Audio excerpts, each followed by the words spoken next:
What is up, my friends? We bring good tidings today. Ryan Gravenberch has just signed a new deal that confirms he will stay at Liverpool Football Club for the prime of his career. I'm going to tell you some details around the contract, what the rumoured wages are, the length of the deal, and we'll hear from the man himself on how he's feeling. We'll also give you some interesting numbers around Mohamed Salah, showing quite what the superstar he actually is. We'll give you some news around Ibrahim Konate as the club look to secure extensions for himself, MACCA and Dominic Szoboszlai, and we'll give you a little bit of news on Real Madrid as, well, all things might not be rosy at the Santiago Bernabeu. That and lots more to come up over the next few minutes, but as always, I want to know your thoughts. Let me know in the comment section. Drop a like if you enjoyed this video, and also, come on, hit that subscribe button and celebrate Ryan signing a new deal with us. So look, we're going to start off with the Mohamed Salah situation. We touched on this particular stat last night, but it shows you quite how legendary he is, not just at Liverpool Football Club, but in the Premier League. So this last night, Living Liverpool posted to say, Mohamed Salah's goal versus Wolves marked his 254th for Liverpool, which is in itself is absolutely incredible. But just to give you a bit of context on it, this surpasses Wayne Rooney, Manchester United's all-time top scorer, who scored 253 goals for the Old Trafford side, really just showing there and underlining quite what an impact Mohamed Salah has had, of course, with our great club, but also with the Premier League. Now, we're going to move on to talk about Ibrahim Konate and a couple of other contract extensions in a second, but I just want to remind you guys about our giveaway. Don't forget to enter to win this signed Kenny Dalglish frame shirt completely free. Scan the QR code on the screen or use the link in the description for further details. It's been brought to you thanks to our friends at thecollectorscorner.co.uk, and of course you can get 20% off at the Collectors Corner with our code in the bottom corner there, Anfield Agenda 1. Right, let's talk Ibrahim Konate. So, Paul Joyce said Liverpool still want to extend the deal of Konate, who turns 27 in May, but there appears to have been little progress of late reaching an agreement. Now, of course, there's been lots of conjecture and lots of reporting to say that maybe Real Madrid are going to make a play for Ibu. Let me know what you think happens on this one. As I keep saying, I go back and forth in it. One day I'm feeling optimistic, another day pessimistic. Right now, I'm probably somewhere in the middle. I think he should sign with Liverpool. I think this is where he can continue to develop, but of course, I would say that as a Liverpool fan.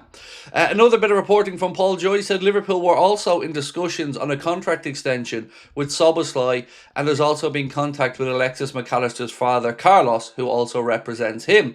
So fingers crossed we get some breakthroughs on those, particularly around Dominic Szoboszlai. This here as well from Paul Gorst said that talks remain ongoing with Konate and Szoboszlai over new deals. And look, we do hope to bring you guys good news on them soon. But let's get into the big news of the day. Paul Joyce and many others reported that Ryan Gravenberch has indeed signed a new contract with Liverpool Football Club.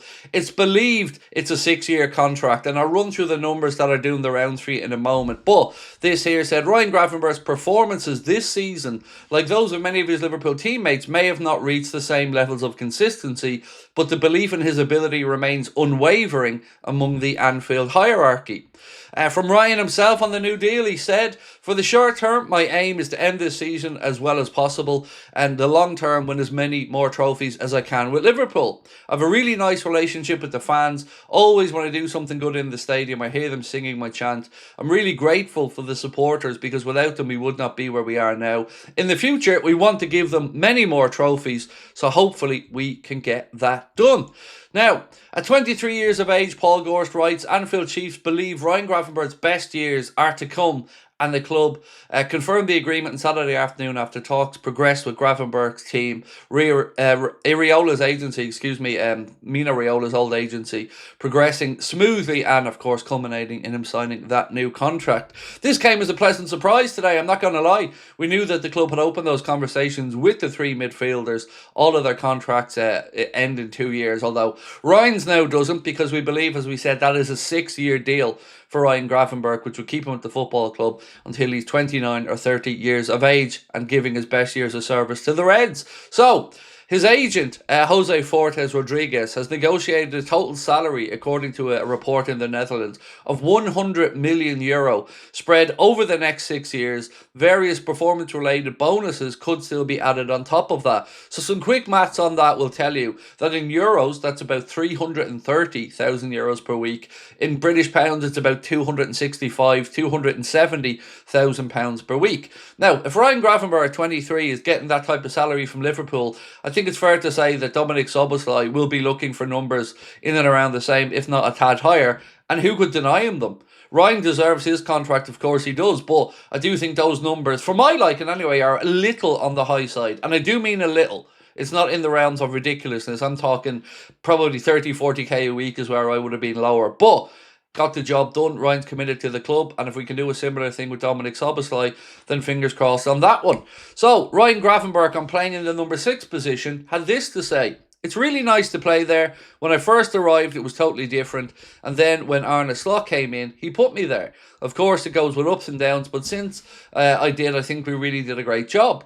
I'm enjoying it. I always said back in the days, I don't like to defend. But now when I take the ball from somebody, I really enjoy it. And it makes me hungry to do more. I really like the position. Also in Gravenberch, if he could imagine playing in the number 6 position for the entirety of his career, Ryan's had this to say. To be honest, what the boss told me first, I couldn't believe it, but after I played a few games, I'm really enjoying the position. So I think this is my position now. If it's for the 6 or the 8, I'm enjoying playing there, and I'm a midfielder, so I'll give my best.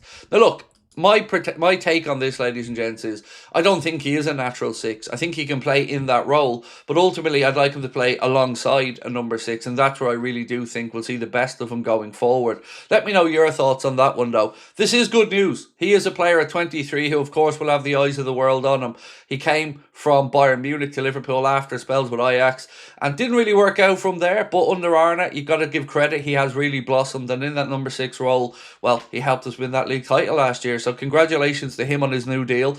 But just before we finish up, we want to give you some reporting around some potential trouble at the Santiago Bernabeu. This report from Madrid Zone said, Real Madrid are currently tight on cash, according to financial reports released by the club yesterday.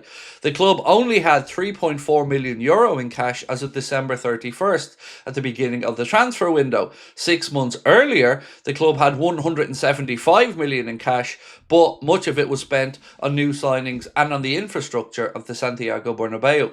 Now, why is this important to Liverpool? Well, if they are to come in to try to sign Alexis McAllister or Dominic Szoboszlai, it doesn't look like they have the money to really tempt Liverpool into a deal. So I've been saying for a while now, I don't think we have anything to worry about with Dominic Szoboszlai and Real Madrid, because I just don't think they have the money. Now, that being said, it is Florentino Perez and Real Madrid, so there's always a world where he can pull some shenanigans or bring in some money from somewhere, sell a few more premium C packages, I don't know, but it's looking good for the Reds that we can strike while the iron's hot. Madrid in some financial concern. Liverpool can capitalise on this and try to get MACCA and Dominic Szoboszlai tied up to new deals. So that is it for now, my friends. I will be back tonight with another news roundup, but until then, thank you so much for taking the time to tune in. Have yourselves a wonderful Saturday, and much love. Bye-bye.